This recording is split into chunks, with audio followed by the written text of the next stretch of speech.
Now, on the one hand, Jamil, a resignation like this is going to get headlines. It's a big deal that a senior Trump administration official is quitting explicitly in opposition to the war. On the other hand, the content of the letter is what gave a lot of people pause. I'm curious what you made of it. No, I think that's exactly right. I mean, obviously, you should be concerned when the director of the National Counterterrorism Center quits over a war that you're in the middle of from the largest state-sponsored terrorism in the world. At the same time, the things he said, the idea that Israel stoked this war, that we had gotten into this war because Israel pushed us into it. I mean, Donald Trump is not the kind of guy to get pushed into a war. He may be a lot of things. That is not what he is.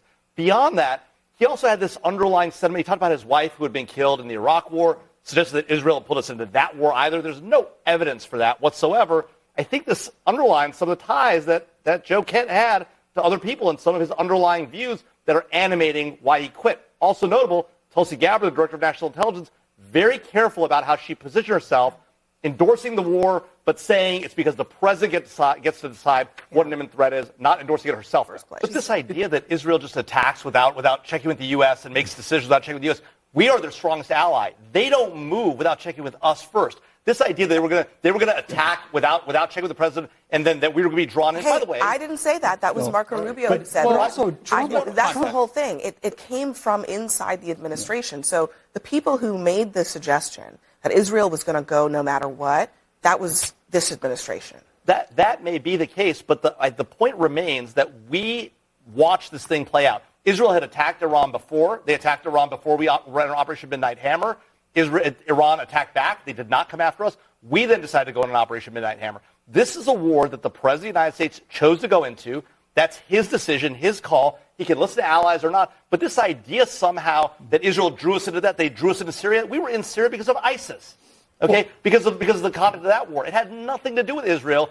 Joe Kent's theory of the case is clear in his resignation letter. This is not about him quitting because he's got some big dispute with this Iran war. By the way, if he'd wanted to quit because of the Iran war, he could have quit 3 weeks ago.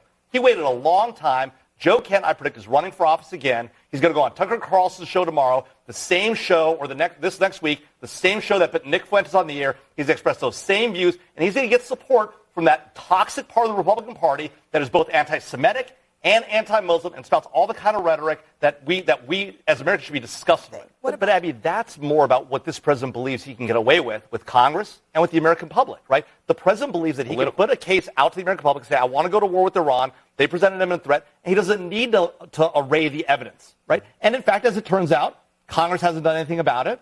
Right? Congress hasn't done anything about half the stuff he's done. Right, that's right. And the American public is pissed. And Congress isn't going to do anything about it. The American public may be pissed, but this war is actually polling pretty well amongst Republicans.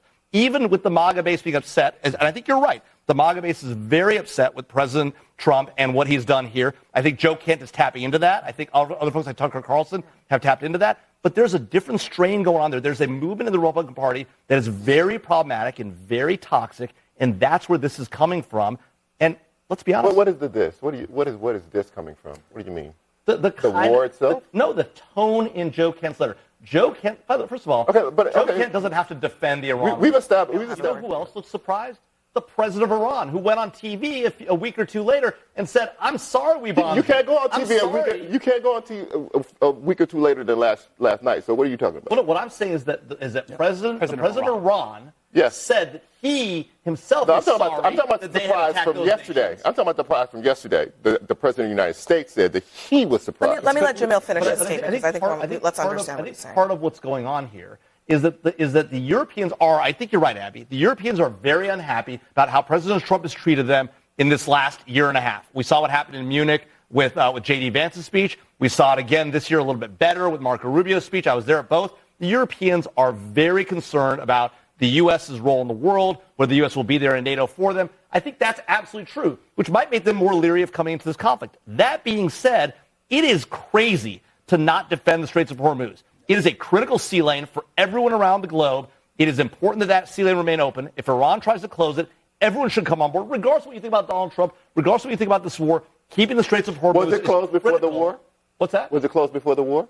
Iran has tried to close a number of times. Was it closed? It was under the threat. They're not asking, right, what are the casualty levels going to be? They aren't asking what's the plan. They're simply saying they are asking. No. They are asking. But they're saying no. They're asking right? that. I mean, the foreign ministers of several of these countries have specifically asked, we need to know more about the strategy. We need to know more about the end game. We need to know more about the objectives, because as the president has said, there are multiple objectives here. Israel is doing one thing, the United States is doing another. It seems like all those are legitimate questions. I don't doubt they're legitimate questions, but I don't think that's what the Europeans are asking. I think the Europeans are saying the European Union's top diplomat said. Speaking. Hold on. Okay. The Europeans right. said they don't want to put their people at risk, but not because there's no strategy. They just don't want to put their people at risk. They don't think it's worth it. They don't think Straits of Hormuz is worth it. We're gonna pull the quotes. I think that's exactly right. Risky. I think it's extremely dangerous. Now, look, there are interventions on the ground that you could imagine, special forces on a limited rate, like we saw in Venezuela, that the president probably could get away with.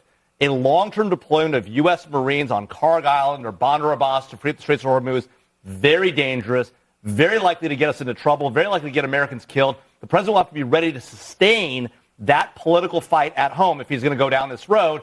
He should probably make the case to the American people first if he's going to do it, or simultaneous to doing it. Waiting until after somebody gets killed is probably a bad move. On the drones point, though, what they'll probably do is station those Marines around the oil facilities if they do go after Karg Island, and Iran will be leery about attacking those facilities. Trump is not out of his mind. He knows what he's doing. He's going to play this smart. It's still a very dangerous move. And it's politically very dangerous. Going up. It's the real problem. I think Charles is exactly right. I was in Iowa, New Hampshire, and South Carolina during the primaries in the 2020 elections. And I will tell you, that is what Republican voters were saying. They were saying, we believe Donald Trump is going to do these things for us and solve these problems. The price of gas, the price of oil, the price of eggs. That's not happening. It's going the other direction. It's going to be politically very problematic for him. That being said, I do think it's a national security matter. The point that was being made is that we shouldn't have to think about the economics. It should be our first concern. Our first concern should be figuring out how to win this war and get it completed. But you're right. Politically, it can be a disaster for the president.